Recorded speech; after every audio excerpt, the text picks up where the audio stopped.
जय श्री कृष्ण मेरे प्यारे साथियों। आज हम शुरू कर रहे हैं एक नई आध्यात्मिक यात्रा, भगवत गीता के कर्म योग का गहन रहस्य। गीता केवल एक ग्रंथ नहीं है, बल्कि यह जीवन का मार्गदर्शन है। जब जब मनुष्य जीवन की उलझनों में भटकता है, गीता उसे सही दिशा देती है। हमारी इस सीरीज का विषय है कर्मयोग, क्योंकि जीवन का सार ही कर्म है। बिना कर्म के कोई पल संभव नहीं है। श्वास लेना भी कर्म है, बोलना भी कर्म है और मौन रहना भी कर्म है। हम इसके पहले एपिसोड में जानेंगे कि कर्म का वास्तविक अर्थ क्या है, श्री कृष्ण कर्म को योग क्यों कहते हैं और किस तरह कर्मयोग जीवन को शांति और मुक्ति की ओर ले जाता है। तो आइए शुरू करते हैं यह दिव्य यात्रा भगवान श्री कृष्ण के वचनों के साथ और समझते हैं जीवन को बदल देने वाले कर्मयोग के रहस्यों को। तो आइए जानते हैं एपिसोड 1 में कि कर्म का नियम क्या है।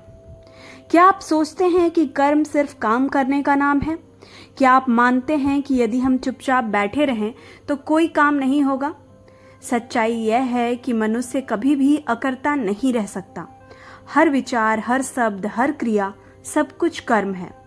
यहाँ तक कि सांस लेना, सोचना और चुप रहना भी कर्म है।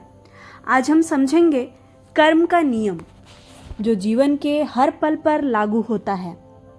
गीता अध्याय 3 श्लोक 5 जो कर्म को परिभाषित करता है। ना ही कश्चित् क्षणमपि जातु तिष्ठत्य कर्म कृत कार्यते हावशः कर्म सर्वः प्रकृति जयगुणः।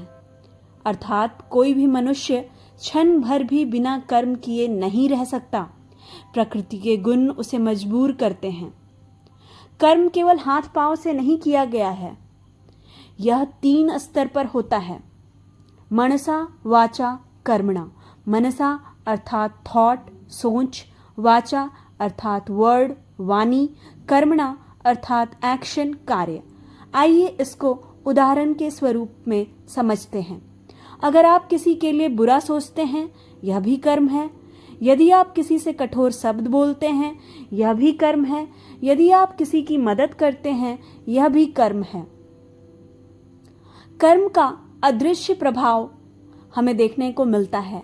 यथा बीजम तथा अंकुरम। जैसा बीज बोओगे वैसा ही फल मिलेगा। एक छोटा बच्चा अपने पिता से पूछता है, पापा अगर मैं अभी एक बीज बोऊं तो फल कब मिलेगा?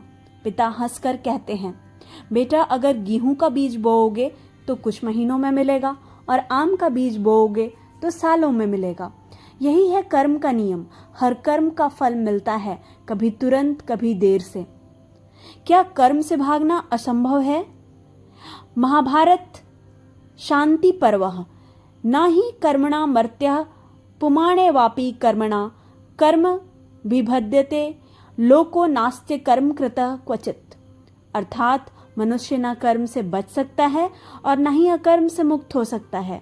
पूरी सृष्टि कर्म से बंधी है। जो सोचते हैं मैं कुछ नहीं करता, वह भी कर्म कर रहे हैं। जो संन्यास ले लेते हैं, पहाड़ों में चले जाते हैं, वहां भी सोचते हैं, ध्यान करते हैं, यह सब कर्म है। यदि कोई विद्यार्थी परीक्षा में नकल करे और पकड़ा जाए तो यही उसका कर्म है। यदि वही विद्यार्थी ईमानदारी से पढ़े और अच्छे अंक पाए तो यह भी उसका कर्म है। कर्म अर्थात कारण और परिणाम का शाश्वत नियम। तो क्या है कर्म का महत्व? आइए जानते हैं। गीता अध्याय 3 श्लोक 8। नियतम कुरु कर्म त्वम कर्म ज्यायो हाय कर्मणः शरीर यात्रापि चते न प्रसिद्ध्येद कर्मणः। अर्थात नियत कर्म करना ही श्रेष्ठ है। बिना कर्म किए तो शरीर का पालना भी संभव नहीं है।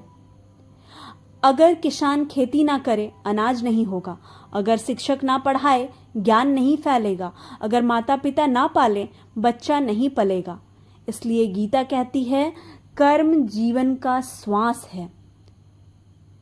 कर्म सिर्फ काम करने का नाम नहीं, कर्म ही जीवन की धड़कन है। हमारे विचार, हमारी वाणी, हमारे कार्य सब मिलाकर हमारे भाग्य की नींव रखते हैं। इसलिए सोचिए, आप कौन से बीज बो रहे हैं? क्रोध, ईर्ष्या और आलस्य के, या दया, प्रेम और सेवा के? अगर आप भी मानते हैं कि कर्म ही पूजा है तो कमेंट में लिखें, सत्कर्म ही मेरा धर्म है। इस वीडियो को उन लोगों तक पहुंचाइए जो कर्म को केवल भाग्य मानते हैं।